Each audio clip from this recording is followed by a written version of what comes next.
Asalaamaaleykum chers internautes mbokk téléspectateurs yi ñuy suivre fii ci DTS vous êtes dans votre deuxième émission Planète Sport à la présentation Mister Ozil et Mister Bou dinañ ci am ak waxtaan bu yaatu football Sénégal stade yu ñu homologué wul débriefu match aller Jaraaf Coton Sport finalu Europa League bi war a am le 26 incha allah ak finalu Champions League bi war a dox si diggante Chelsea ak Manchester City ak actualité bi nga xamante ni instant moo lëmbee football yi muy retour de Karim Benzema dans l'équipe de France. lañuy commencer ak problème yi nga xam ne am na stade yi nga xamante ni bii non homologué la lan mooy problème footballu Sénégal dëgg. waaw Ozil maa ngi lay nuyu di nuyu téléspectateurs yi ñuy suivre di nuyu sunu abonnés yi aussi ñi ñuy suivre fii ci Del Teew waaw comme ni nga ko waxee Ozil fan yii yëpp loolu moo xaw a lëmbee footballu Sénégal bi mooy stade non homologué boo déggee ñu ne la stade non homologué mooy maanaam tey gii nii amaguñu benn stade boo xamante ni tënku na si charte yi ko FIFA bëggee te loolu pour man gàcce la boo xoolee Sénégal li ñuy jot a def ci football yëpp. depuis 2002 ba tey 2002 laa mën a cité parce que ñun presque génération boobu la ñu fekkee 2002 nga participer Coupe d'Afrique dem ba final lu mu dee di nga fa jëlee dara loo xamante ni war na mën a dellu ci football bi nga jóge foofu nekk quart de finaliste mondial déjà sa participation rek di nga si gagné benn gain boo xamante ni nii war na bu duggee ci football bi tey gii nii amaana mën nañu bañ a yegg si tey gii nii fi ñu yegg si ñu jóge foofu ba gis nga 2020 je ne sais pas 2019 ni ñuy demee finalu Coupe d'Afrique jën 2020 la ou 2019 la 2019 nga dem finalu Coupe d'Afrique loo xamante ni du lu ndaw nga participer encore en mondial 2018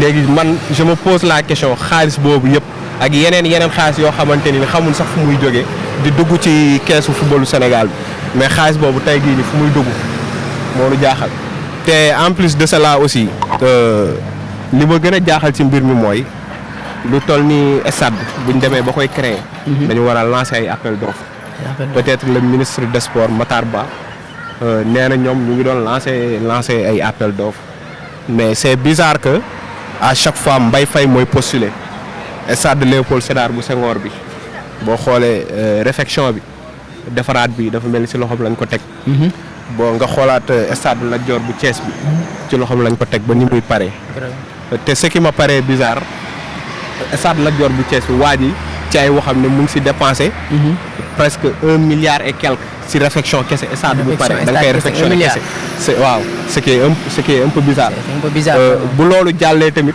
nga ñëw stade de Léopold Sédar Senghor mais stade bi déjà màgget na lu ñu tabax depuis 1985. ba léegi jamono da ngay rus sax.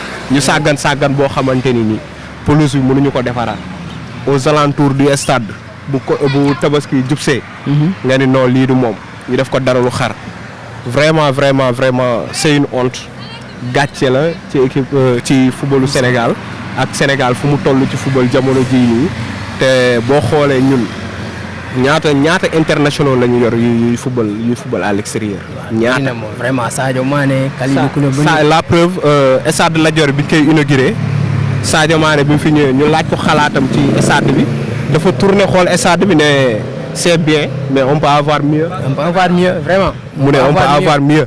nga xam ni carrément kii ça ne va pas vraiment échec total la te en temps normal bu nekkoon ci dëkk boo xamante ni nii vraiment ñi jox yenn ndombal tànk yi.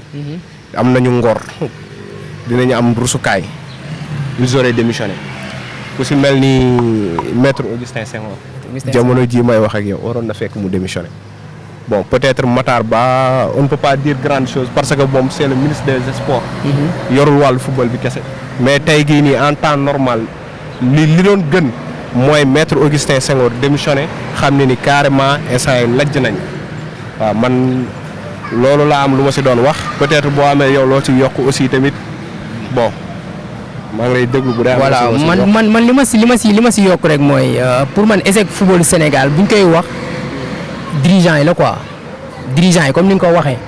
parce que ñun mënuñoo am joueurs yu ñu am ku mel ni Sadio Mané Kalidou Koulibaly Idrissa Gana Gueye ay Diao Baldé ba pare amuñu stade boo xamante ni bii répondre na aux normes quoi.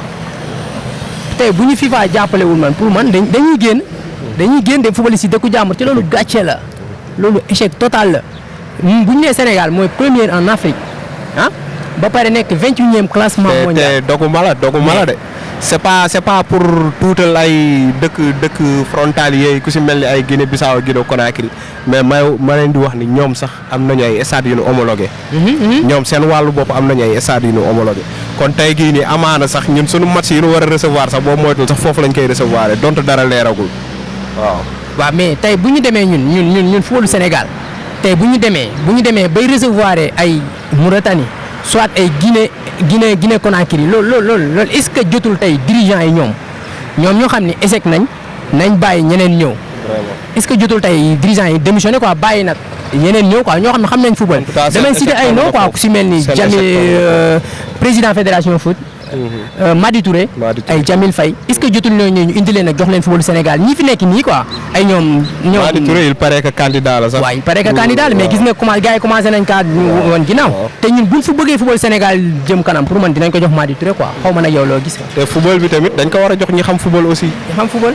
mënoo jékki-jékki saa jël koo xamante ni peut-être xamul dara ci football. nga bëgg a jox ko benn instance de dirigeance pour mu gérer football bi day xaw a metti quoi. day xaw a metti lool. waaw c'est que football Sénégal daal problème yi bëri boo xam ni boo siy wax fii ba suba du jeex vraiment du jeex ñu ñëw tamit si deuxième point bi di débrief match Jaraaf ak Coton Sport. match boo xamante ni am naa chance suivre ko. mu nekk match boo xamante ni dans le contenu c'était pas décevant parce que gëj nañu am participants au niveau des compétitions africaines. Tëngéej la ñu yóbbuwoon ak Jaraaf. Tëngéej gis nga il n'a pas réussi à s'en sortir mujj si génn mais ku si mel ni Jaraaf am nañ ci yaakaar ba tey boo xoolee match bi mu def c'est pas un mauvais match. pas un mauvais match vraiment. waaw il a fait un match moyen ils ont été réduits à 10 à la 37e minute Cheikhou Koné moom la ñu rouge mu génn à la 37e minute mais loolu empêché wu leen tenir tête kii di Coton Sport équipe bu Cameroun bi. teniroon nañu nag match bi nag jusqu'à la 89e minute si la ñu am benn mal organisation au niveau de la défense un malentendu. ñu lakk seen caaxi. waaw peut-être nag mën nañ ci am des regrets mën nañ ci bañ a am des regrets. waaw des regrets manque de. en tout cas rien n'est encore joué des na match retour bi ñu war a football le 23. mais li si yéeme mooy ba nii ñuy wax ak yow xamaguñu fan lañ ko war a footballé. gis nga kon li ma doon wax desiwaat na. waaw problème wu stade yi day ñëwaat en même temps. tey dama lay taxawloo foofu. mais imagine toi tey Jaraaf tey waroon football. ñu ne stade bi match bi ñu ngi koy joué stade Demba Diop. vraiment tey ñi nekk Medina. stade bi ñu tëj boobu ba tey. ñu nekk Colobane ñi nekk foofu yëpp dañuy dem seetaani. imagine Iba Mar tey gii nii bu nekkoon stade boo xamante ni nii Jaraaf mën na fa football. c'est ça football Sénégal mooy loolu. doxul li ci paan moo bëri. dafa bëri mais tey yow yaa ngi fekki Coton Sport ci dëkkam. malmené ko ñu rouge la. seetaan naa di ñafe ba feetaan ñu mëne la benn. te manque d'efficacité moo leen jàpp mais kon match bi kon match bi seen attaquant bi Albert Diène voilà ak Ousmane Mbengue mi dugg deuxième mi-temps dañoo raté. waa ce n'était pas des occasions yoo xamante ni occasion nii la rek occasion net la occasion de but la woon ay occasion yu franche ay occasion balle de but ay occasion balle de but leer vraiment ñoom ñoo condamné seen bopp défaite bi mën naa wax ni ñoom ñoo ko xaw a yombal sax. waa Coton Sport quoi.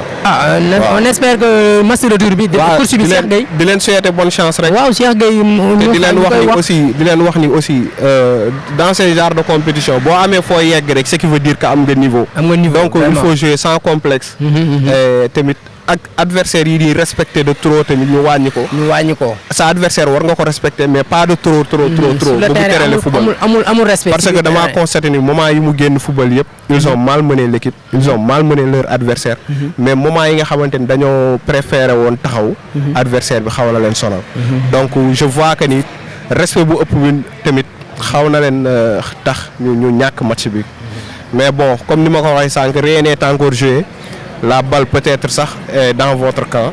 Le match retour, vous aurez des occasions, sûrement. Mais c'est à vous de les exploiter aussi. C'est mieux de parce que genre match yu mel nii boo gisee ci niveau bi moom lu lay mën a dimbali mooy efficacité boo amee occasion dugalal dem gérer ses camps. boo amee occasion rek dugalal ñuy wax Cheikh Gueye xam naa match retour bi dina si gën a bàyyi xel. comme ça mu mën ñoo jox benn qualification demi-finale. ñi ñëpp nag nañ leen rangé wu ñëpp dem rangé wu ci ginnaaw Jaraaf jàppale ko parce que bu gagné rek. football Sénégal moo gagné. effectivement de yàlla kon ñu ngi koy souhaiter vraiment bonne chance que mu gagné match bii di ñëw quoi. coach tout le Sénégal est derrière toi. voilà kon bonne chance Jaraaf. bonne chance Jaraaf. ok bon match retour. ñu ñëw nag si troisième point bi di finale Europa League. waaw war a dox si diggante Manchester United ak Villarreal. ok tey noo gisee finale boobu mister. finale bi je pense que c'est le 26. donc ce qui veut dire que mercredi la war a doon si je ne me trompe pas. di nga fa am ay duel des entraîneurs benn entraîneur bi peut-être commencé na am expérience tuuti. parce que daaw demoon na ba demi-finale. en plus aussi jotoon na dem quart de finale Ligue des Champions en éliminant le Paris Saint-Germain. avec une remontada boo xamante ni kenn xaaru ko woon. avec une effectif vraiment boo xamante ni kenn xalaatu woon ni dana def exploit boobu. biir Parc des Princes tey jii mu war a am Unai Emery bi nga xamante ni miin na compétition bi. waaw jël na ko 3 fois je ne sais pas plus. jël na ko ak Séville. final na ko tout récemment en 2019. mu ñàkk ko. c'était avec Arsenal si je ne me trompe pas. mais jël na ko avec Séville 3 fois consécutif. donc di nga am benn duel des entraîneurs avant ngay am duelu joueurs yi. entraîneur bi ne maîtriser na compétition bi. keneen dafa nekk di ko waajal maîtriser. te en plus tamit di nga am ay style de jeu yu différent parce que ku xam footballu Angleterre peut-être jamono jii nii mu ngi am un peu de changement quand même mais ku xam footballu Angleterre ak footballu Espagne xam ni xaw na am différence tuuti donc ce sera très difficile nga ni kii mooy favori wala kii mooy favori mais vu du parcours de Manchester United. en éliminant kii nii Milan AC ci biir terrain am. te Milan AC bon. dëgg la équipe boo xamante ni la tey dalay won lii suba mu won la lële. mais quand même ça n'a pas été facile pour les Mancuniens. dem nañu foofu football nañu am fa résultat bu satisfaisant ba pare tamit corriger l'AS Roma. donc Manchester United mën na ñëw génn ci finale bii nii en même temps que aussi tamit bu ñu fàtte ni duggoon na Espagne ba pare muy Real Sociedad. te score bu lourd tamit la ko dóor. waaw mu duggaat fa te boo xoolee mu duggaat demaat Granada équipe bu naqaree footballal. mu gagné ko foofu tamit. donc bu demaatee Villarreal donc à 90% mën na fa am dara. parce que bu ñu fàtte ni aussi Manchester United c'est un grand club. c'est un grand club vraiment. peut-être bon difficultés yi ñoo ñëw et tout ça mais c'est un grand club. qui peut battre n'importe quel club. voilà Villarreal tamit bon peut-être. y a l'expérience là-bas parce que am nañu ay joueurs yu am expérience. voilà su mel ne ñoom Raoul Albiol. ñoom Etienne Capoue. ay seen. ancien capitaine de Valence là. voilà Parejo. Dani Parejo ce sont des joueurs expérimentés. yoo xamante ni peut-être mën nañu wax ni tàmmuñu sax di final genre compétition yi. mais tamit un match n'est jamais facile. si rawatina final te final en général ça se joue sur des détails. voilà donc match bi man je vois. peut-être 50-50 bu dee sax am na ku may jox favori sax xam naa Manchester United lay doon. Manchester waaw. voilà parce que bu ñu xoolee parcours ñaari équipe yi.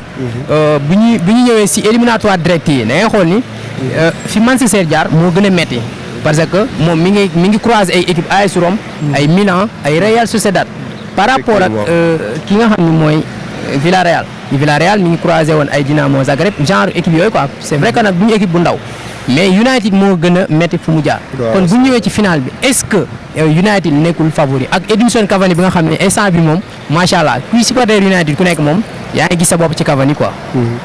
waaw Edinson il est étincelant en ce moment quoi. mënu ma ko sànni xeer donte du sama joueur préféré quoi mais instant yii mënu ma ko sànni xeer nag. parce que mu ngi si en grande forme. mais comme li may wax ni comme li ma waxoon sànq rek.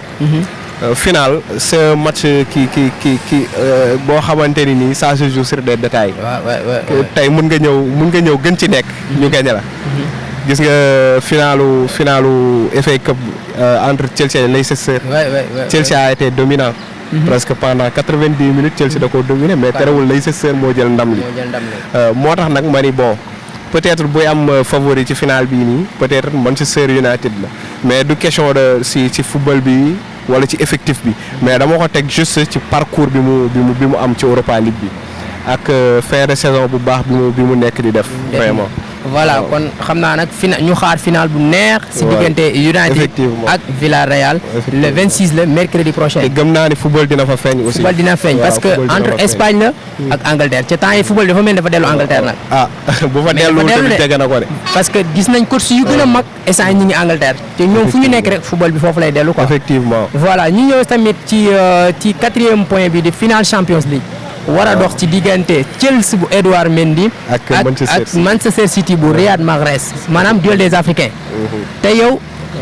kan nga yaakaar ne final boobu kii moo koy jël. pour ma ni kii moo koy jël dafay xaw a jafe parce que dafa am benn affaire boo xamante ni xaw naa ko constaté ci City. mooy ay début de match yu bon la ñuy def. xaw ma ba xam yéen a ngi koy seetlum déet. mais ay début de match yu bon la ñuy def boo xoolee contre Paris aller ba. Ils n'ont pas joué 15 minutes.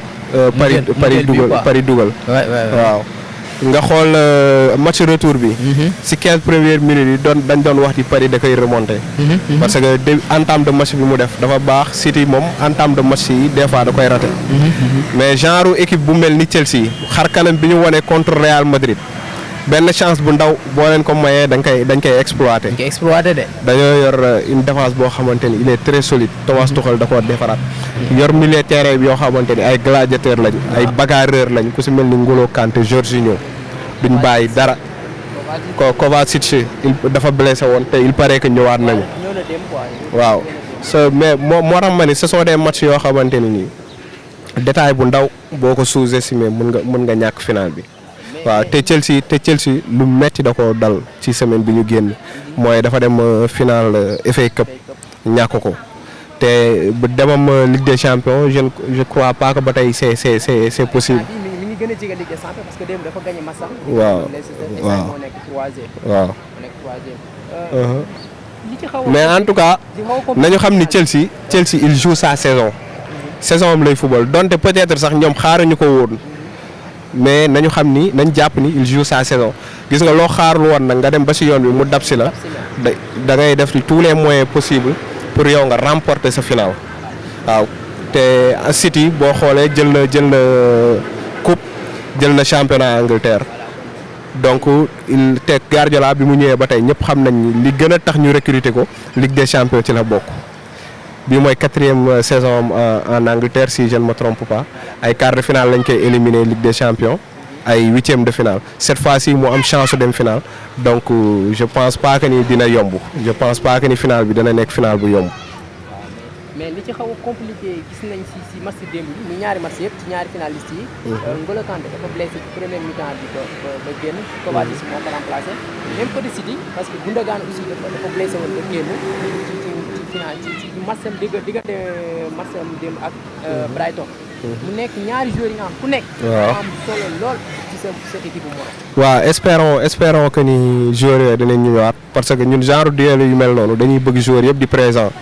surtout joueurs yi nga xamante ne dañoo am talent dañoo bëgg ñoom ñëpp ñuy football parce que ñun spectacle la ñuy bëgg di football dañuy bëgg di gis à chaque fois ci match de football yi mais côté Gundogan laa njëkkee d'abord man je trouve que Guardiola il n'a pas été prudent quoi parce que championnat boo xamante ni c'est déjà plié amatoo leneen looy prouver ci championnat bi donc match yu mel nii man pour man mën nga teg sa équipe B bi ba pare boole kook équipe bu jeune bi nga xamante ni ñoo nekk ci suuf pourquoi pas ñu football boo demee bay footballoo say cadre ku si mel ni ay Gundogan ay De Bruyne man je préfère bon non man je préfère sax moment yi su ma leen di footballoo en championnat mu nekk ay 2 dernières minutes du match wala 5 dernières minutes yi des si match yi waaw pour soit ñu bañ a perte repère ñu ba pare ñu nekk au niveau quant à côté N'Golo Kanté tamit espérons que blessure bi nekkul blessure bu grave parce que comme li ma la wax rek genre match yi dañuy bëgg di gis joueurs yëpp présent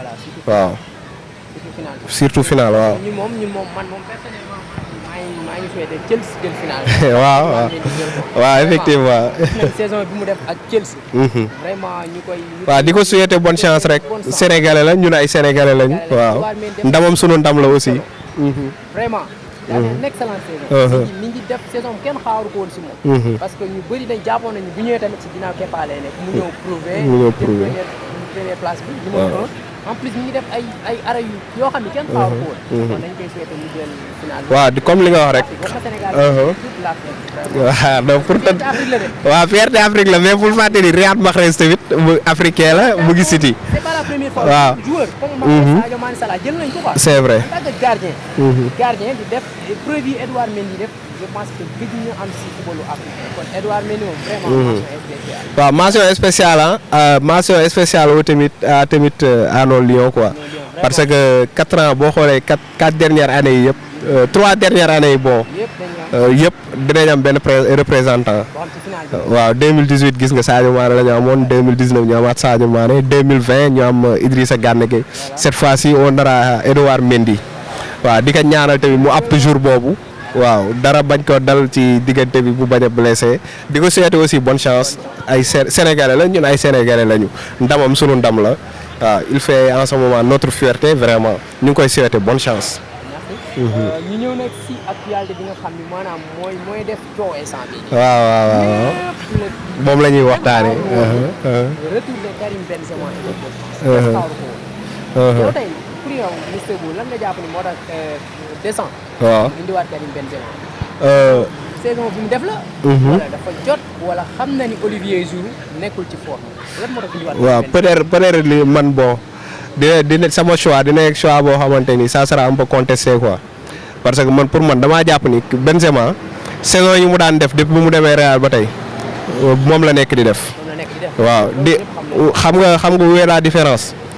ba fi Cristiano Ronaldo di nekkee l'équipe jouait pour Cristiano Ronaldo toute l'équipe nag quoi il joue pour Cristiano Ronaldo mais aujourd'hui Cristiano Ronaldo n'est plus là ils sont obligés de jouer pour Karim Benzema li yokk ci Karim Benzema mooy peut-être ay biyom daal woon bëri noonu cette fois-ci dafa bëri donc ñàkk ko woon woo peut-être bon c'est un aspect politique boo xamante ni mi premier ministre bu France jàppatuma turam mais à l'époque waaw ak Noël Le Graët ñooñu gënoon nañu bokk ci lu tax Karim Benzema mënul woon bokk ci sélection équipe nationale bu France. mais dogguma la mais Noël démb wax na ni moom yàgg na wax ni sélection Benzema dépendul ci moom ci sélectionneur bi la dépend moom démb loolu la wax quoi. waaw gis nga loolu xam nga à chaque fois erreur boo amee dañuy xool ku ñu jéem a rejeter faute bi man hier j'ai écouté Didier Deschamps mu wax ci. mu ne carrément nekkoon na loo xamante ni dañ koy yàgg bëgg mais en tant qu'entraîneur yow tu as été joueur en tant qu'entraîneur est-ce que c'est préférable ngay jël sa meilleur joueur di ko bañ a woo est-ce que loolu tamit yenoon na maanaam te yow da nga bëgg a gagner. li nekkoon ci biir moom amul lu nekk ci biir. donc y a forcément noo di loo xamante ni mu ngi ci suuf kenn waxu ko mais man fi ma amee gàcce ci affaire bi mooy bi premier ministre France waxee ni.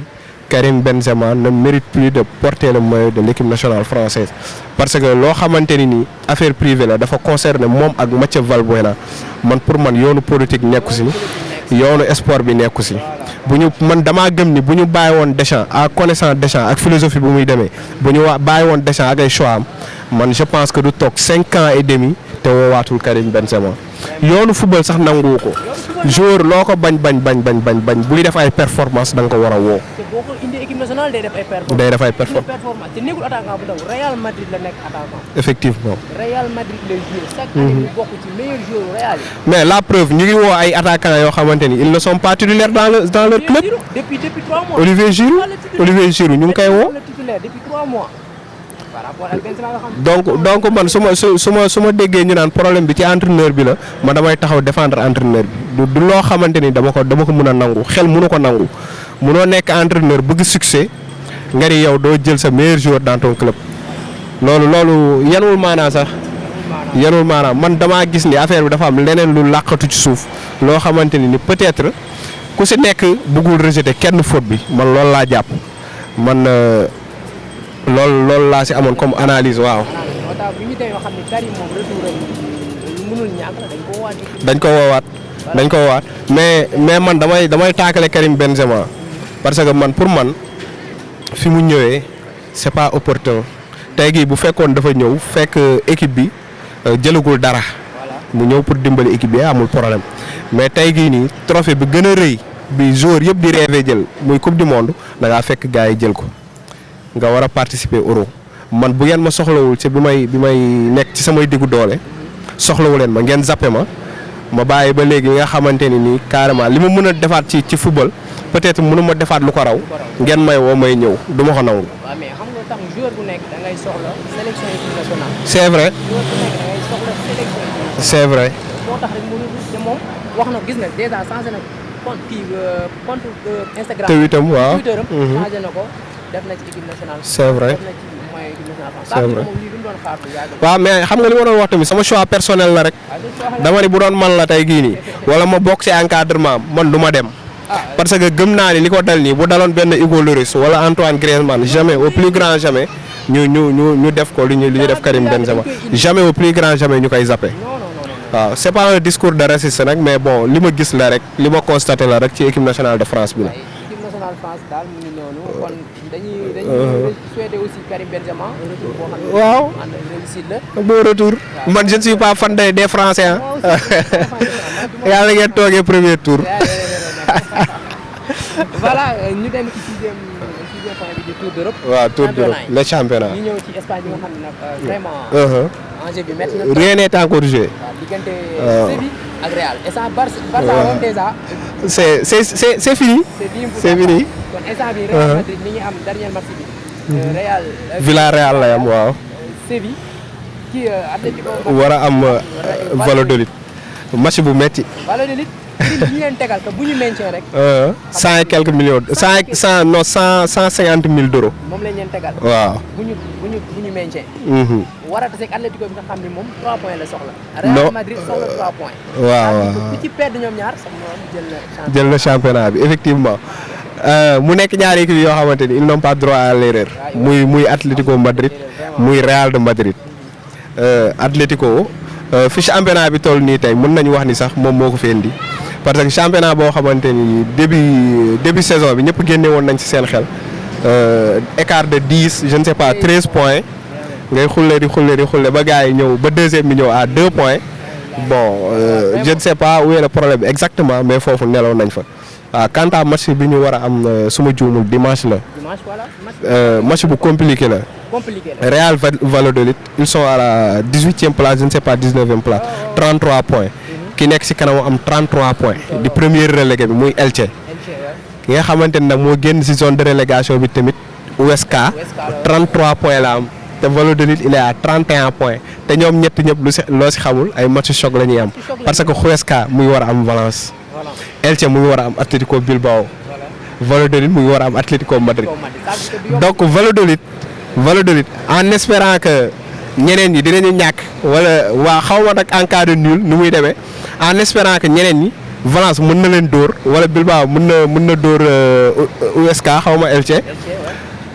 donc il va jouer le coup il va se donner à fond pour gagner Atlético Madrid. mais je pense que bu dee benn match rek moo des pour titre bi moom.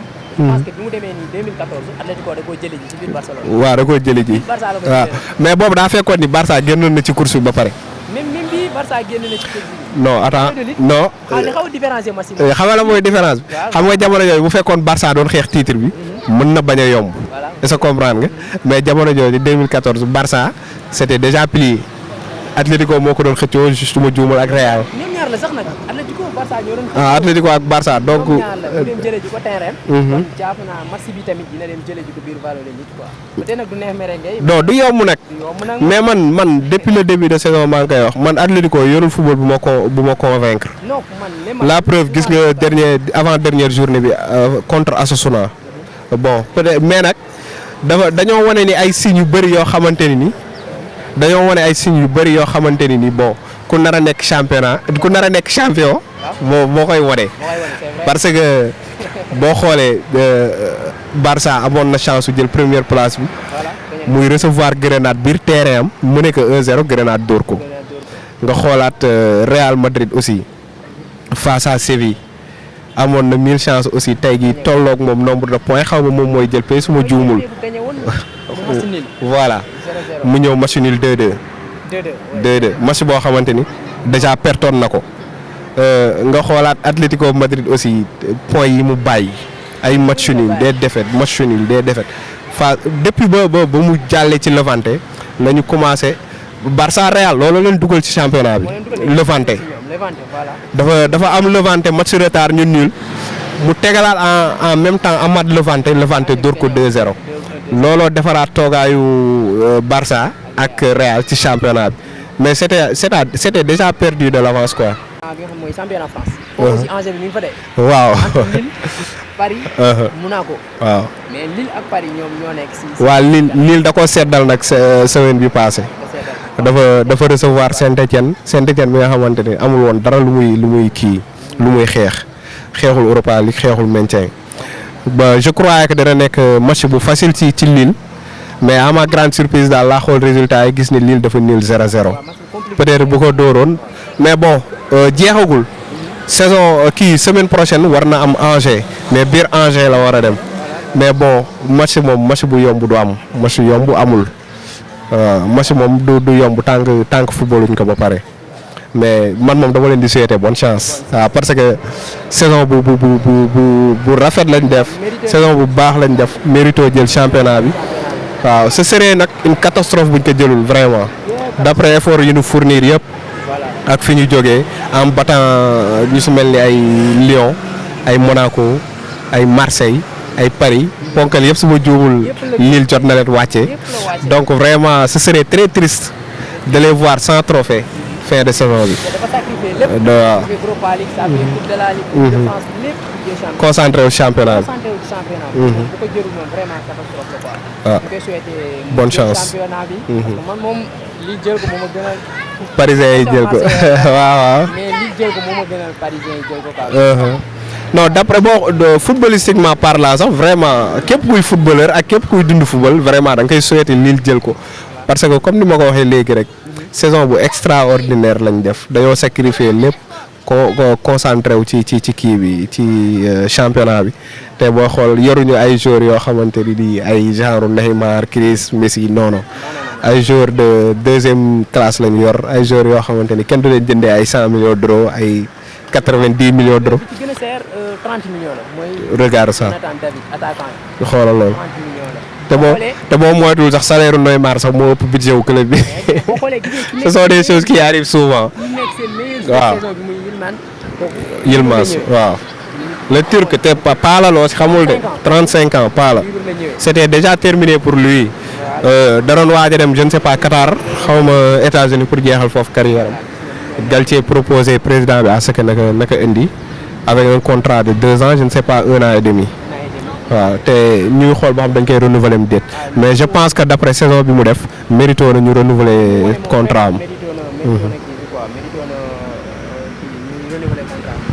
mais xam naa nag émission bi mi ngi fekk jëm si jeex. waaw vraiment mu nekkoon loo xamante ni ci football lañ doon waxtaane. souligné nañ ci nag ay points yu am solo. waaw j'espère que gars yi.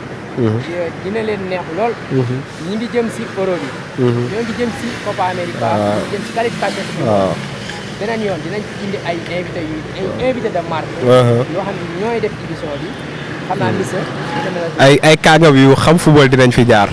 fii Ozil ak Mr Bou ñoo fi nekk les présentateurs bu ngeen xoolee émission ba tey amagul invité mais c'est normal deuxième épisode émission bi la comme ni mu ko waxee Coupe d'Europe baa ngi ñëw Copa America baa ngi ñëw daas leen fanaanal ngeen jënd ay kóol yu mool jënd connexion bu dul jeex ngeen abonné ngeen activer bouton cloche bi waaw.